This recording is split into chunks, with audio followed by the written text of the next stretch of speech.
بسم اللہ الرحمن الرحیم. اسٹوڈنٹس، ہم ڈائنگ سن کی ایکسرسائز جو کر رہے تھے، ہاف ایکسرسائز پچھلے لیکچر میں ہوئی تھی. تو کویشچن نمبر 5 تک شارٹ آنسر ہم کر رہے تھے چیپٹر کمپلیٹ کرنے کے بعد.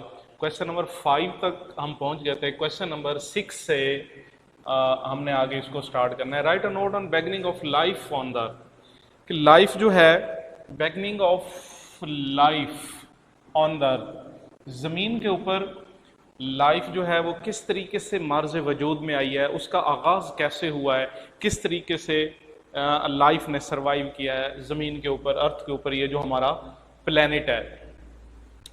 نو one knows how when and why life came into existence. پہلی بات تو یہ ہے، کوئی نہیں جانتا زندگی کب، کیسے اور کیوں مارز وجود میں آئی.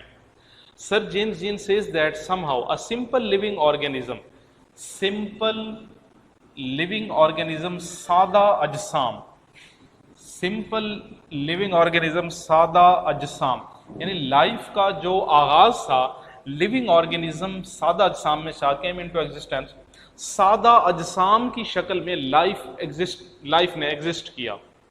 دین it developed into a certain form.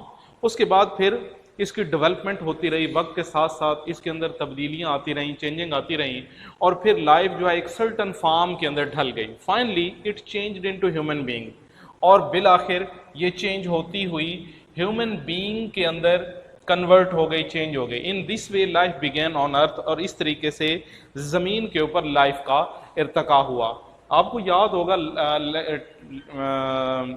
Text کے اندر، ڈائنگ سن کی ٹیکسٹ کے اندر ہم نے یہ چیز پڑھی تھی کہ دیکھیں وقت کے ساتھ ساتھ پھر لائف کے اندر پولیٹکس آئی، ریلیجن آیا، سینس آف بیوٹی آئی، اس کے اندر پھر لائف کے اندر کمپلیکسٹیز آتی گئیں. یہ چیزیں اس کو ہم بڑھا سکتے ہیں، لیکن چونکہ ہم نے آنسر 2 مارکس کا آنسر اٹیمپٹ کرنا ہوتا ہے، ٹائم کو بھی مد نظر رکھنا ہوتا ہے، میٹیریل کو بھی مد نظر رکھنا ہوتا ہے، تو ہم جتنا اس کو بریف کر کے کہ اس کے جو مین پوائنٹ ہیں وہ بھی سارے آنسر کے اندر آ جائیں، اور ہمارا 2 مارکس کا جو کویشچن ہوتا ہے وہ بھی ہمارا مکمل ہو جائے، ہم اس کا جواب دے سکیں. کیونکہ ہم نے ایگزامینر سے 2 مارکس لینے ہوتے ہیں ایک شارٹ آنسر کے لیے، تو اگر ہم اسے اتنا بڑھا دیں، زیادہ بڑھا دیں، اس کے اندر زیادہ ڈیٹیل ڈال دیں، تو کیا ہوگا، زیادہ تر اس میں ڈیٹیل زیادہ بڑھ جائے گی، اور اس طریقے سے ہمارا ٹائم زیادہ ویسٹ ہو جائے گا، اور کوئی کویشچن پھر رہ بھی سکتا ہے ہمارا.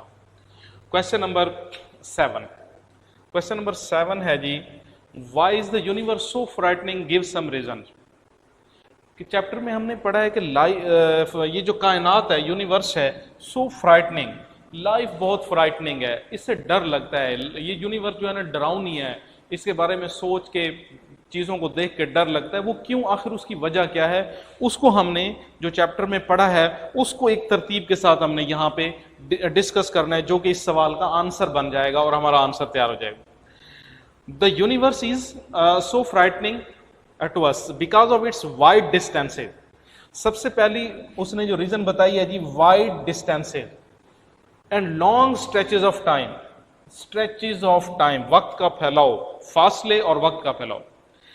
بات کا آغاز اس طرح سے کرنا ہے کہ کائنات ہمارے لیے اس لیے فرائٹننگ ہے کیونکہ یہ اپنے وائڈ ڈسٹینسز کی وجہ سے، لانگ سٹریچز آف ٹائم کے فاصلے بہت زیادہ ہیں، اور وقت کا جو پھیلاؤ ہے وہ اتنا زیادہ ہے کہ جب ہم اس کے بارے میں سوچتے ہیں، ہم اس کے بارے میں تھنک کرتے ہیں تو ہمیں ڈر لگنے لگتا ہے. فاصلوں کے بارے میں سوچتے ہیں تو بھی ہمیں خوف آنے لگتا ہے، اور جب ہم اس کے ٹائمز کے بارے میں سوچنے لگتے ہیں تو بھی ہمیں ڈر لگنے لگتا ہے. یہ دونوں پوائنٹس کو میں نے انڈر لائن کر دیا تاکہ اس کو یاد کرنے میں آسانی رہے. We feel lonely on a little earth because there is no signs of life elsewhere in the universe. تیسری بات یہ ہے کہ ایک تو وہ لانگ سٹریچز بھی ہو گئے اور وائڈ ڈسٹینسز بھی ہو گئے. اس سے اگلی جو بات ہے سب سے زیادہ یہ کہ زمین کے علاوہ کسی اور جگہ پہ پوری کائنات میں لائف کی کوئی سمبل، کوئی علامت، کوئی سائن نہیں ملتا. عجیب بات ہے، ایک طرف ہم نے یہ پڑھا ہے کہ پوری یونیورس، سر جیمز جینس کے مطابق پوری یونیورس بہت ہی وائڈ ہے، سٹریچز آف ٹائم ہے، وقت کا پھیلاؤ سب کچھ ہے، اور جو پلینٹس کی تعداد ہم نے پڑھی ہے اننمبریبل، جس کو کاؤنٹ ہی نہیں کیا جا سکتا، لاکھوں کروڑوں کی تعداد میں ہے. اس کو ریت کے ذروں کے ساتھ، لٹل گرینز آف سینڈز کے ساتھ اس کو آن آل سی شورز